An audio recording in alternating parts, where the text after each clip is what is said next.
I want to go over just a few of my very best blind buy purchases that I've made over the past 6+ years of collecting fragrances. You're probably thinking to yourself, haven't you talked about the fact that basically all of your collection has been built by blind buying?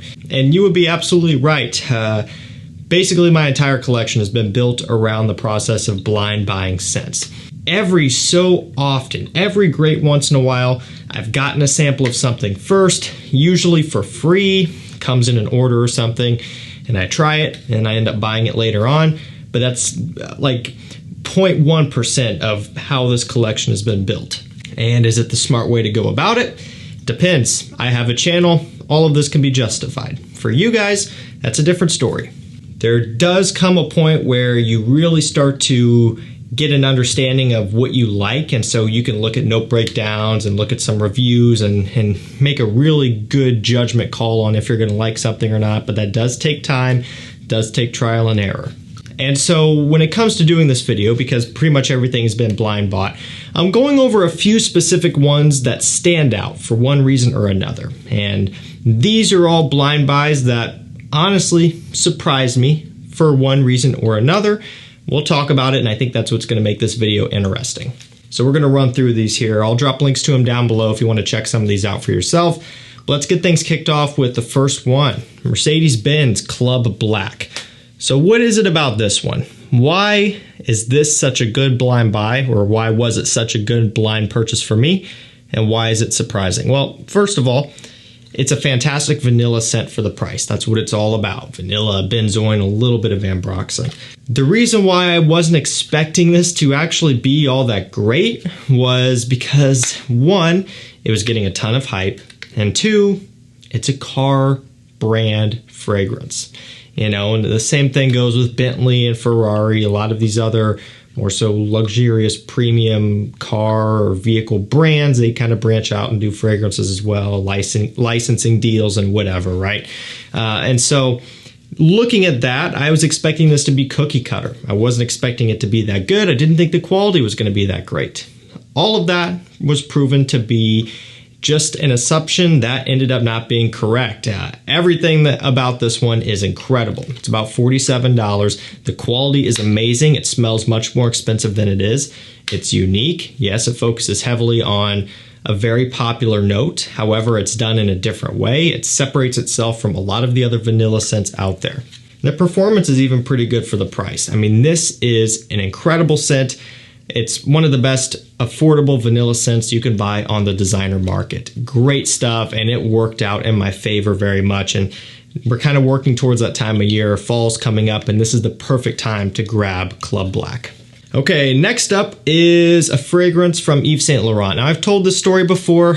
Anyone who has been around on the channel for a while and you paid some attention, you listen to what I have been saying on these videos, you've heard this before, but I'll go ahead and tell the story again. It's L'Homme Le Parfum by YSL. Yes, out of all of the other L'Hommes and La Nuit de L'Hommes that I blind bought, why is this one in the video over something like La Nuit de L'Homme, which was a masterpiece? Well, the reason why is because, and first of all, I should say yes, La Nuit de L'Homme, blind purchase, and an absolute stunner, one of my all-time favorites. However, L'Homme Le Parfum. This, at one point, was a brand new release, just like everything. And I bought it from overseas, okay? And that's generally what I'll try to do, so that way I can get these new releases in quick, kind of get some coverage out there before they hit here in the US, right? Something I think a lot of us reviewers do. And so when it showed up, I ended up making a big order. It was like a $500 order of some other new releases and some other stuff that I just haven't bought yet, but I figured I would bundle everything up and go ahead and get it. Worked out to be a good deal, right? Long story short, that order never ended up coming or didn't arrive. They shipped it. It wasn't an issue with a scam or anything like that. I did end up getting my money back. The point is, this never showed up. I didn't get it. And then it launched in the US. Videos came out. I still didn't have my bottle. I didn't really want to purchase it again and go through that again. I just was like, you know what? I'm not even going to worry about it. And then also when you would see that, oh, you know, it's just another cookie cutter lame release, that was kind of putting me at ease. And I'm like, yeah, I'm not even going to bother with it. Long story short, What ended up happening was I decided, you know what, I need to do a buying guide for the entire L'Homme line. There's a lot of fragrances. There was one that I didn't have yet, and it was L'Homme Le Parfum. Picked it up at discounters. Ended up really enjoying it. Still do a lot. It's got ozonic notes, violet leaf, some amberwood in here. The way I describe this one is it's a kind of a mixture between the original L'Homme, makes sense, and YSL L'Homme Le Parfum. So you get some of the more traditional masculine tropes from the OG L'Homme, which does have a gentlemanly smell, but then you get some of the newer, modern, refreshing kind of blue fragrance characteristics from YSL L'Homme Le Parfum mixed into one. I really like it a lot. It grew on me, and to this day, it ended up being actually one of the more pleasant purchases from the L'Homme line. There's so many good ones, so many great flankers, but this one still stands out. I still kick it in videos all the time. I really like it, and it's one you can get for a good price on discounters, and I recommend it. Next up, we have Paco Rabanne Pure XS Night. Basically, with this one, I just wasn't expecting it to be overly exciting.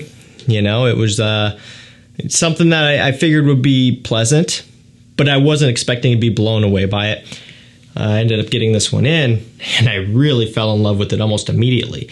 It's an interesting one. It's got caramel, it's got ginseng, it's got some other warm spices and peppers and sweet notes, tonka bean, that sort of thing. Actually quite different than the original Pure XS. And it is a fitting name. It definitely is more of a nighttime version of the original, even though the original could be used in a nighttime scenario as well. This one just amps up the spices and the warm notes and the sweetness and really gives you a more unique twist on just the overall DNA. And honestly, I got to give credit where credit is due. Paco Rabanne kind of kicked us something because this is unique. This is out of what they're normally trying to market to. And, you know, because of that, this is now getting hard to find. It's probably discontinued. It still pops up on discounters every time it does. I send out an email, I send out a text because it's now in that rare category. I update my email and my texting subscribers with rare finds and great deals. This is one of them. So you can get it easily sometimes when it pops up. But it was something that I wasn't excited about. Turns out, really ended up liking it a lot. And so if you can grab a bottle of Pure XS Night, I do recommend it. Very unique and definitely a great offering from the lineup. Next up, we have Allure Homme Sport by Chanel. So why this one? Well, I bought this a long time ago. This exact bottle, actually, from Notino.com. Some of you may remember it, may not. This was in the very beginning stages of my collecting days when I had basically no money to be spending on this stuff, but I was young and doing it anyway. And Notino at the time was going out of business here in the US, actually because of this right here, not this one in particular, but Chanel. They ended up getting sued because they were selling these below retail. Chanel does not like that. So at the time, I ended up getting my bottle below retail. Not something that often can happen for a brand new unboxed Chanel.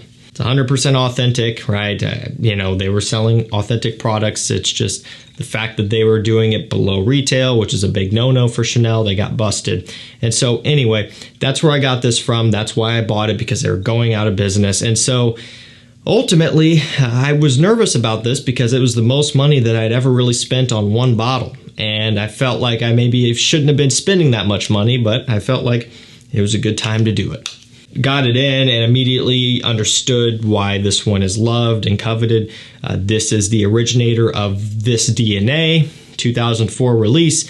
4 years later, Versace came out with their own spin, and now we have Missoni Wave and a few others, some clone brands going at this DNA. This is a timeless work of art that I love very much. Allure Homme Sport Extreme is another one that is amazing and plays on this just a little bit sweeter. So I really like it. It was a little bit of a risk for me spending this much money on one bottle at the time, but it played off big time. Still to this day, I love it. Still the original bottle, and somehow I've ended up with 2 or 3 more Allure Homme Sports. But yeah, I've got enough of it to go around. Next up, we have Naxos by Xerjoff. Beautiful tobacco and honey scent. Needs no introduction. There's many clones and smell-alikes on the market of this one. And of course, it's hard to beat the real deal. The clones are great. I really like them. And I would say if you're on a budget, the clones are the way to go. But also, it is hard to beat the real one. Xerjoff does this combo very well. They work really well with tobacco. They've done a great job utilizing the honey in here. It is a fantastic scent. I love it. It's great for the winter time. It's a beast mode scent.